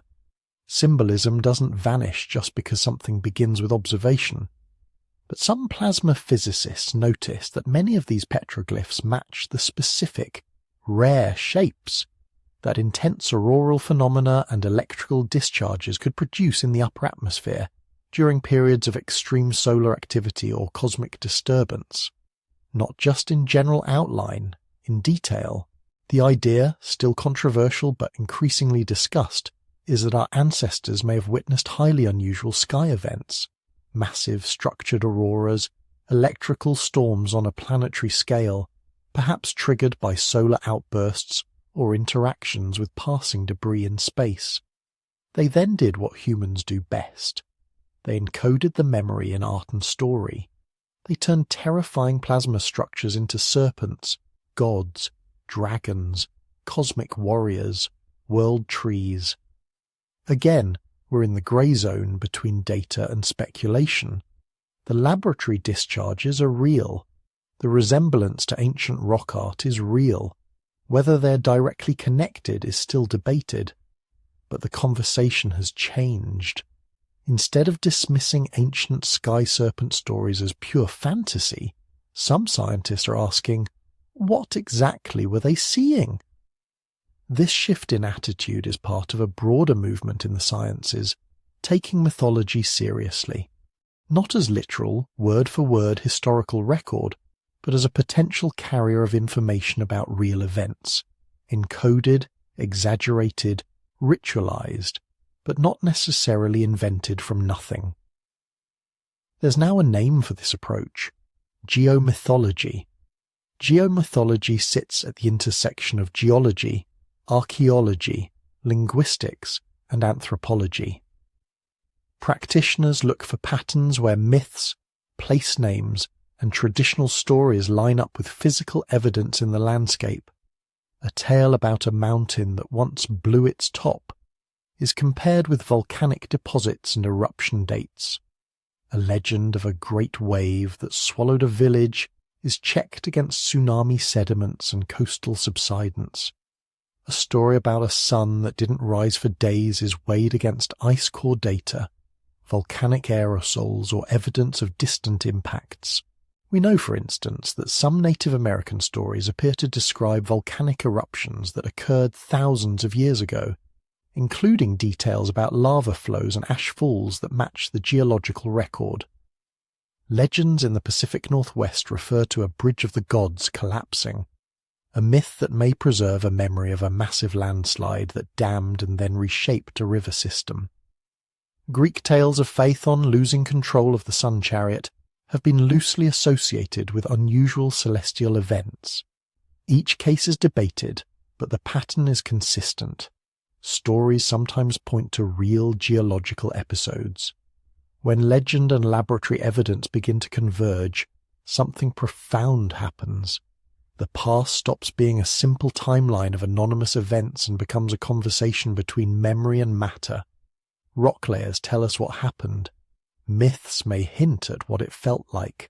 For the mystery of the world-ending event remembered in so many cultures, this convergence is especially important.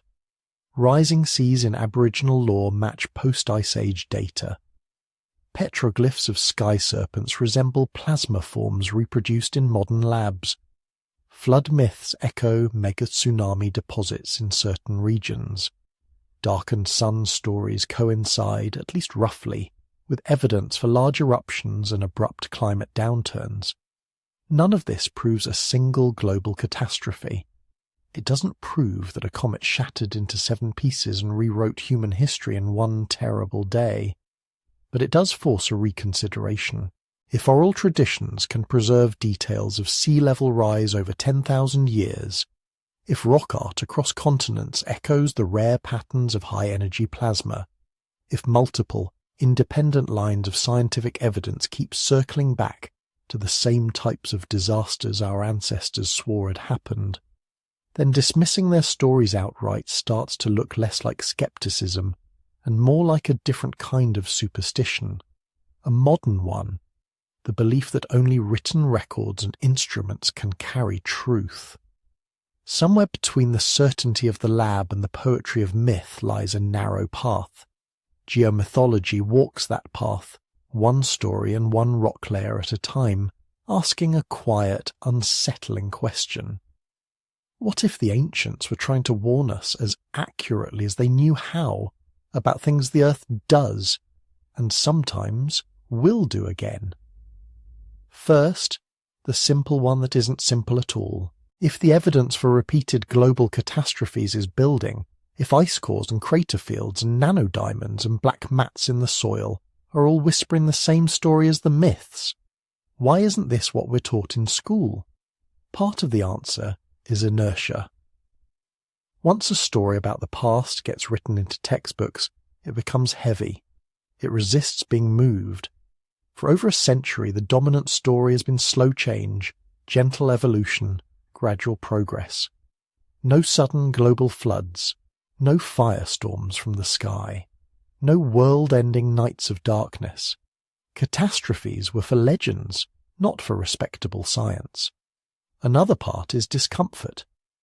If historians and scientists accept that our planet sometimes goes through sudden, violent resets, it changes the tone of human history. It stops being a steady climb towards civilization and becomes something scarier, a story of fragile cultures growing in the brief calm between disasters. That's not a narrative that makes people feel safe. It doesn't sell the idea that the future will look like a smoother, shinier version of the present. So we leave the uncomfortable bits to specialists, to fringe journals, to late-night discussions, not to public education. But there's a deeper reason. If you allow the possibility that a truly global civilization existed before the last great catastrophes, even for a moment, everything begins to wobble. Imagine what it would mean if a networked, maritime, sky-watching culture really had spanned coastlines and river valleys around the world before the ice melted and the oceans rose. Not necessarily a civilization of satellites and smartphones, but of stone, copper, and maybe even early iron. Harbours now drowned hundreds of meters below sea level. Cities built on continental shelves that are today the seafloor. Libraries not of paper, but of carved stone, oral tradition, and careful alignments of monuments with stars and solstices. If that civilization existed, our timeline fractures. The firsts we pride ourselves on, first cities, first writing, first agriculture, might be second attempts, or third. What we think of as the beginning of history might be the beginning of recovery. The re-emergence of knowledge, not its birth. It would also mean something else. If they were advanced enough to chart the sky precisely, to predict seasons, maybe even to notice long, slow cycles in the motions of comets and meteor streams, then their myths might not just be memories, they might be warnings. Because woven through flood stories and fire from heaven traditions is a quiet, chilling question. Could it all happen again? Ancient texts hint that it can. They talk about world ages that end not once but repeatedly, about previous suns destroyed by water, by fire, by wind, by darkness, about gods who return after a long count of years, bringing chaos in their wake. Mythic language, yes, but mythic language encoding something they thought was regular, cyclical, predictable enough to fear in advance. Here is where modern astronomy quietly re-enters the story. Because our planet doesn't drift through empty space. It moves through a cosmic environment shaped by old collisions, broken comets, and lingering debris. One of the most important of those debris fields is the Taurid meteor stream. Every year, like clockwork, Earth ploughs through the Taurids twice, in late spring and late autumn. Most years it's a mild display, a few slow, bright shooting stars. Pretty, but harmless. But astronomers now suspect the Taurid stream isn't just dust and pebbles. Nested inside it may be swarms of much larger objects, kilometre-scale fragments of a giant comet that began breaking apart tens of thousands of years ago. If that's true, then sometimes, not every year, not even every century, but on long, slow cycles, Earth's orbit lines up with denser, more dangerous clusters inside the stream. During those encounters, the night sky could suddenly come alive with enormous fireballs, airbursts and impacts. Enough to set forests ablaze on a continental scale. Enough to send tsunamis racing across oceans. Enough to make the myths feel very literal. This idea is still controversial. Some researchers argue the Taurids are just a pretty meteor shower with no hidden monsters. Others point to patterns in impact craters, tree ring damage, and glassy impact materials that seem to cluster around periods when the Taurids would have been especially active. Again, we're in that uncomfortable borderland between what we know and what we're just beginning to suspect. But even without the Taurids, we know something else. Near-Earth objects pass us all the time. Many of them are only discovered after they've already flown by. Every few years, an asteroid the size of a bus or a house zips past closer than the moon, unnoticed by almost everyone. Occasionally, something larger appears without warning. In 2013, a rock about 20 meters across exploded over Chelyabinsk, Russia. It arrived from the direction of the sun, nearly invisible to telescopes. It detonated with the energy of a small nuclear weapon. Windows shattered in thousands of buildings. Over 1,000 people were injured by flying glass. And that was tiny, a cosmic pebble. Scale that up 10-fold, 100-fold, and you begin to enter the territory of the stories, the territory of forests flattened, skies darkened, coasts rewritten. Most of these dear misses never make front pages. They're brief bulletins in technical circulars, quiet updates in orbital databases. The public rarely hears. Life goes on, but the sky we think of as peaceful is busier and less predictable than we're comfortable admitting. So we circle back to the ancients, to cultures that tracked the heavens with obsessive care, that built temples aligned to specific stars and points on the horizon, that carved serpent shapes and flaming discs and descending gods into stone, always with the same themes, cycles, returns, endings, rebirths. What were they trying so hard not to forget? Maybe it was simple. The world is not as stable as it seems. It can change overnight. Maybe it was more specific. In certain seasons, in certain ages, the sky becomes dangerous. Watch the stars, count the years. When the signs return, move inland, move uphill. Or perhaps the warning was about us, not the sky. Civilizations are fragile. Arrogance is fatal. Do not assume that your walls, your machines, your knowledge will protect you from water and fire and stone. Remember the last time. Remember what we lost. This leaves us with one final uneasy thought. The line between myth, memory, and prophecy is not as clear as we like to think. A flood story can be all three at once.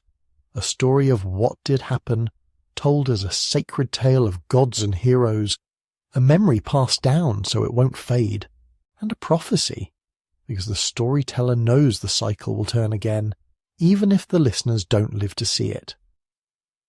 As you drift towards sleep, you stand on that thin line too, between a safe, steady story of the past and a stranger one in which we've been here before, in which other peoples, other civilizations, once watched the same sky, felt the same fragile security, and tried to send a message forward through the dark.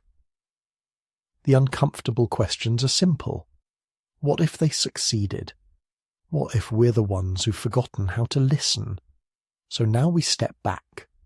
We've walked through floods that drowned whole landscapes, skies that went dark, fire that seemed to fall from the stars, serpents in the heavens, world ages turning like a cosmic clock, survivors stumbling out of ruins with one task: remember.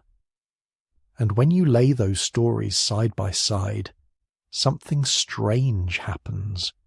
Patterns start to line up. Over and over, cultures that never met, cultures separated by oceans and by tens of thousands of years, tell you the same things. That the world was destroyed, not once, but in cycles. That the cause was often water, sometimes fire, sometimes both. That the sky itself changed, tilted, darkened, or seemed to fall. That a few people or a chosen group hid in mountains, caves, boats, or underground refugees and survived. That they emerged carrying special knowledge, rules for how to live, warnings about what would happen if we forgot. You can dismiss one story as coincidence, maybe two. But when the same motifs repeat in Sumer and India, in Mesoamerica and Scandinavia, in Australia and the Pacific, the coincidence starts to feel heavy. Historians, anthropologists, mythologists, they all wrestle with the same puzzle. Why does everybody remember the world ending? There are three big explanations. The first is psychological. Humans everywhere have the same basic brain, the same fears, the same needs. You live in a small, vulnerable community surrounded by forces you can't control: storms, earthquakes, droughts, volcanoes, disease. So your mind reaches for big stories, stories that make sense of chaos, stories that say, the world might be terrifying, but it's not random. There's a reason, there's a pattern. You imagine a flood not just because floods happen, but because water is the ultimate eraser. It wipes the slate clean. It's the perfect symbol for starting over. You imagine fire from the sky because lightning, meteors, volcanic ash all blur together in the dark corners of memory. They become one terrifying image, the heavens themselves turning against you. You imagine serpents because snakes are old enemies, deeply wired into your nervous system. You see twisting comets, auroras, or meteor trails, and your brain says, snake, dragon, serpent in the sky. In this view, the similarities don't require a shared event. They just require a shared nervous system. The stories are reflections in the same mirror. The second explanation is diffusion. Humans travel. Even in the deep past, your ancestors weren't standing still. Bands migrated, traded, intermarried. They met at seasonal gathering spots, at river crossings, in mountain passes. And when they met, they didn't just swap obsidian blades and shells. They swapped stories. A powerful myth can spread like a virus. One group survives a terrible flood, creates a story to explain it, and passes that story to their neighbours. Those neighbours adjust it, add their own gods, their own landscapes, but the core structure remains. Over centuries, as people move and split and resettle, the myth travels with them, changing and staying the same at the same time. In this view, you don't need global catastrophe. You just need one big regional trauma, a few charismatic storytellers, and enough time. The myth rides the waves of migration until it appears in places that look disconnected on a modern map, but are actually linked by long-forgotten chains of contact. The third explanation is the one that keeps people awake at night. The possibility that at least some of these stories are memories of real, global-scale events. Massive sea level rise at the end of the last ice age, sudden climate swings, mega floods triggered by glacial lakes bursting, ocean currents reorganizing, maybe even a comet or asteroid impact that destabilized the climate, kicked up wildfires and darkened the sky for years. In this view, the ancients aren't just making metaphors. They're doing what your bottleneck ancestors did around those life-saving fires. They're encoding hard-earned survival knowledge and stories so that it doesn't die when they do. Once, the ice melted and the waters rose. Once, the sky grew dark and the crops failed. Once, fire fell and the forest burned. This happened. It can happen again. Remember. These three explanations are often presented as competitors, as if you have to pick one. But real history is rarely that clean.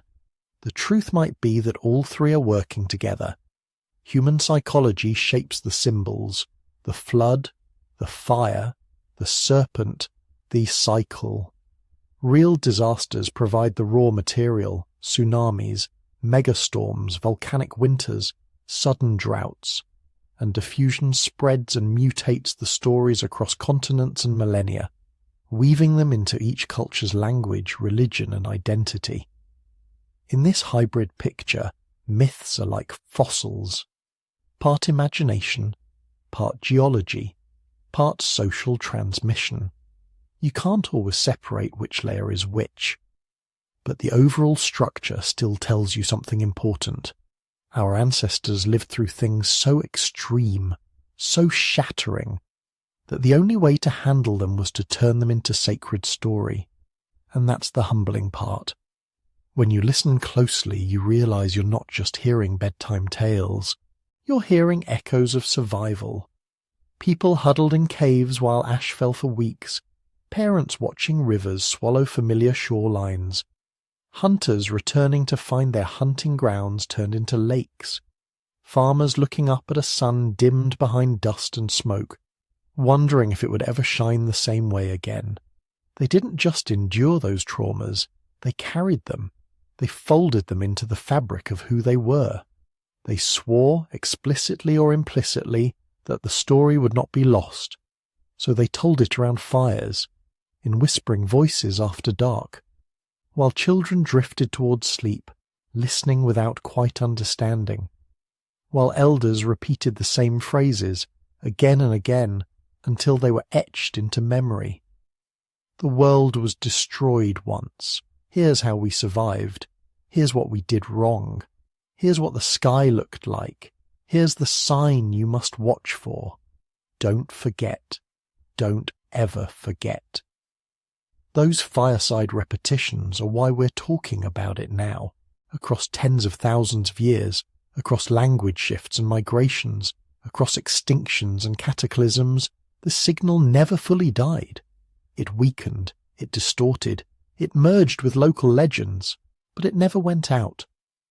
And in the last few decades, something new has joined the circle around the fire: modern science.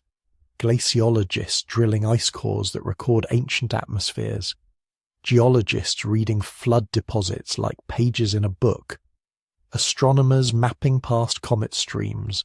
Geneticists tracing population bottlenecks and expansions in your DNA. Archaeologists finding coastal ruins drowned by post-ice age sea level rise.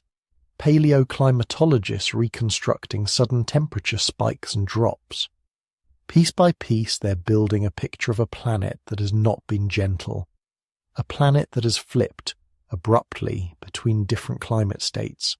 A planet that has, more than once, overwhelmed the civilizations living on its surface. Will they ever prove, beyond doubt, that a specific myth describes a specific event? Maybe, maybe not. They might find a crater dated to the exact window of a legendary darkness. They might match a known mega-flood to a remembered deluge. Or they might only ever find suggestive overlaps, timelines that line up too neatly to ignore, but not neatly enough to satisfy everyone. Either way, the investigation matters, because at its core, this mystery isn't just about whether a comet hit, or how high the waters rose.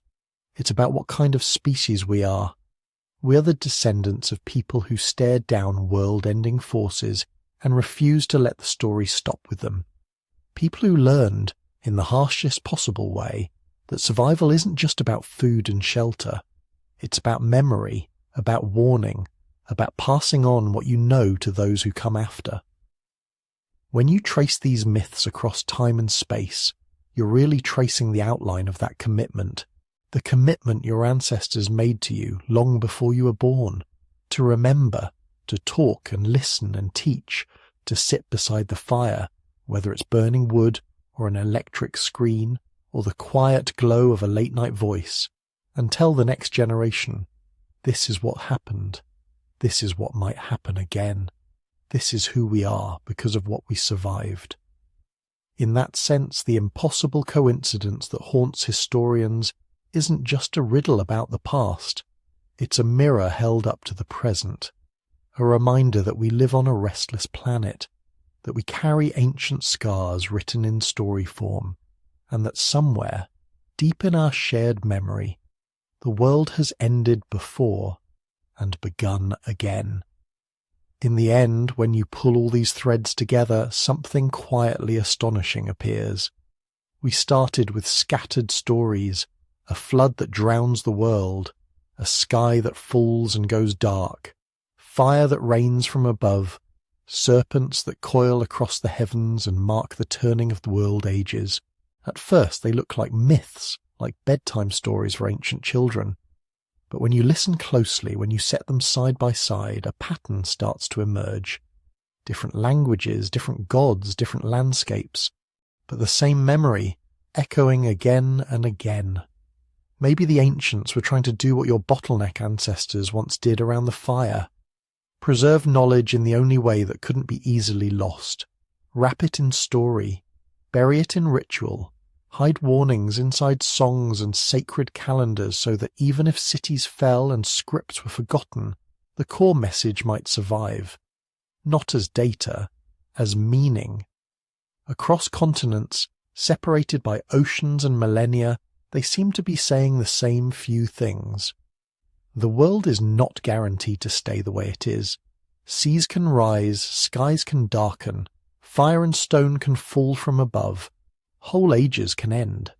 Survival is never an accident. The ones who live through catastrophe are the ones who prepare, who observe the sky and the seasons, who notice when patterns begin to break, the ones who cooperate when fear pushes others apart, the ones who remember what happened last time. And perhaps most important of all, you are not alone in this story. Every human alive is part of a chain of survivors that stretches back through ice and fire, flood and famine, darkness and dawn. Whether your ancestors told their stories in deserts, in rainforests, on islands, or on frozen steppe, they were watching the same heavens. They were listening to the same earth. That's the quiet power of these myths. They don't just connect us to some possible ancient catastrophe. They connect us to each other. When a Polynesian navigator tells of a world-consuming wave, when a Mesopotamian scribe records a deluge, when a First Nations elder speaks of the sky turning to ash, they're all adding verses to the same long human memory, a memory that belongs to you, too.